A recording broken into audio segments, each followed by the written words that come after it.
Hi friend, in this video I'm going to show you guys how to find the derivative of sine x using first principle. Now suppose you are given y equals to what? Sine x, and we are asked to differentiate sine x using first principle. So the first thing we are going to do is that, as usual, we are going to add small increment towards to y and also small increment towards to x. So simply we are going to have y plus what? Change in y equals to what? Sine x, sine into brackets, this is going to be x plus what? Change in x. Then the next thing we are going to do is that we are going to make our change in y the subject of the relation.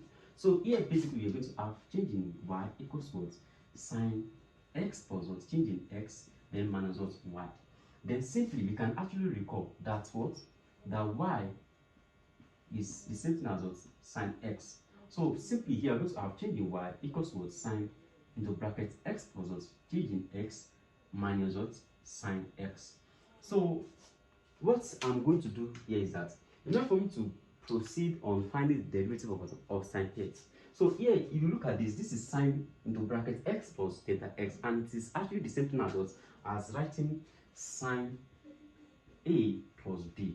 And whenever we are given sine a plus b, in this case a simply represents x and b represents delta x. So whenever we are asked to find sine a plus b as far as trigonometry is concerned, so in this case we are going to have this to be what? That's going to be sine a, then cos b, then plus what? Sine b cos what? Cos a. That's just it. So this same identity I'm going to put it here, but in this case I'm going to replace my a with x and my b with change in x. So simply this identity, if I put it in here, I'm going to have this with change in y equals what? Sine into brackets. Now look at this. A and b, this is a plus b. So simply I'm going to have sine a. Sine a here is sine x. Then cos b. Cos b here is what? That's what? Change in x. Then plus sine b. Sine b is change in x, right? Then cos a. This is which is cos x. Then minus what? Sine x.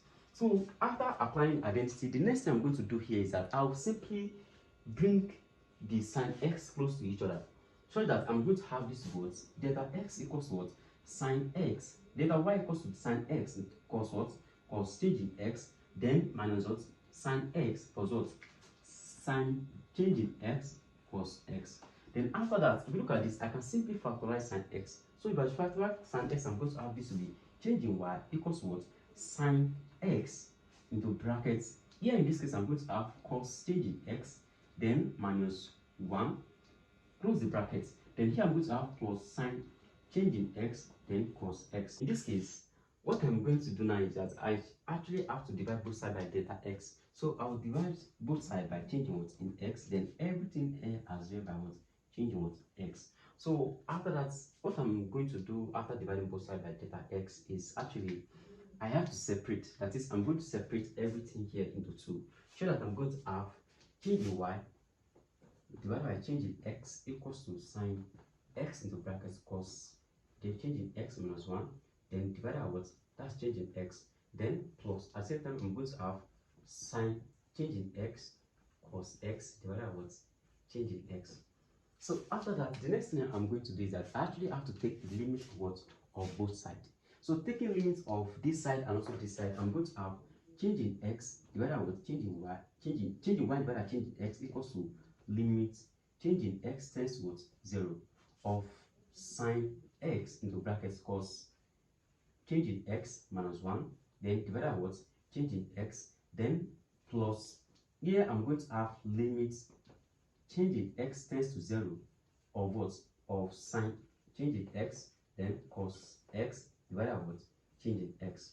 So if I have this kind of situation, then the next thing I'm going to do is that, you see, one thing is that as far as trigonometry is concerned, whenever we are asked to take limit of the theta x tends to 0 of sine change in x divided by what?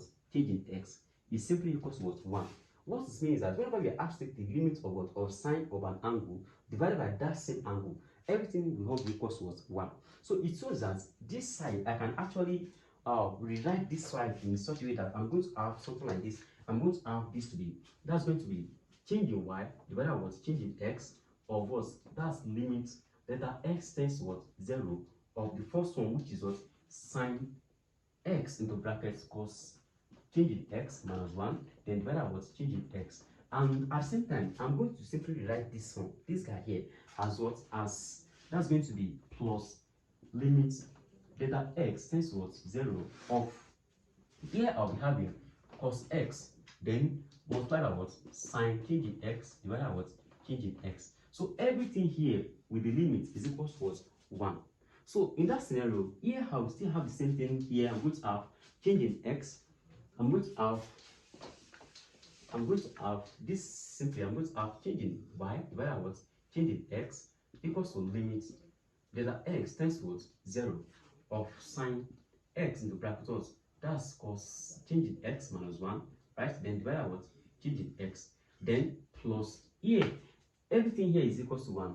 Then I'm going to have what? Simply, I'm going to have cos x. So after that, let me just simplify further.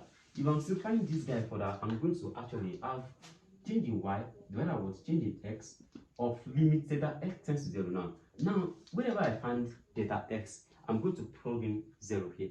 So if I'm doing so, I'm going to have divide the x, limit of limit delta x tends to 0, that's the same thing as what? Divide by what? By the x. And which is equals to, here I'm going to have sine x into brackets, here I'm going to have cos 0 minus 1, then divided by what? Change in x, then plus what? Going to have plus cos x. Then simply I'm going to have dy by dx equals to, now look up, cos 0 here is actually 1. Then 1 minus 1, that's going to be what? 0. So I'm going to have this to what? Sine x into bracket 0 divided by delta x as well, it's also what? 0. Then plus what? Cos x. So simply what I'm going to have as the final answer is basically, here I'm going to have the y by what? By the x. Sine 0, that's 0. Then I'm going to have this to be 0 divided by 0, that's simply what? 0. Then plus what?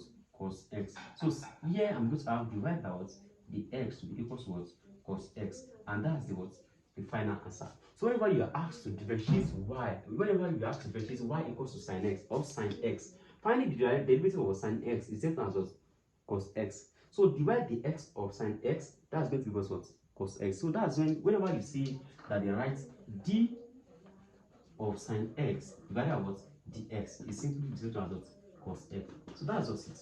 So if you enjoyed this video, please don't forget to click on the subscription button and also as well on the notification button so as to get notified whenever we drop a new video.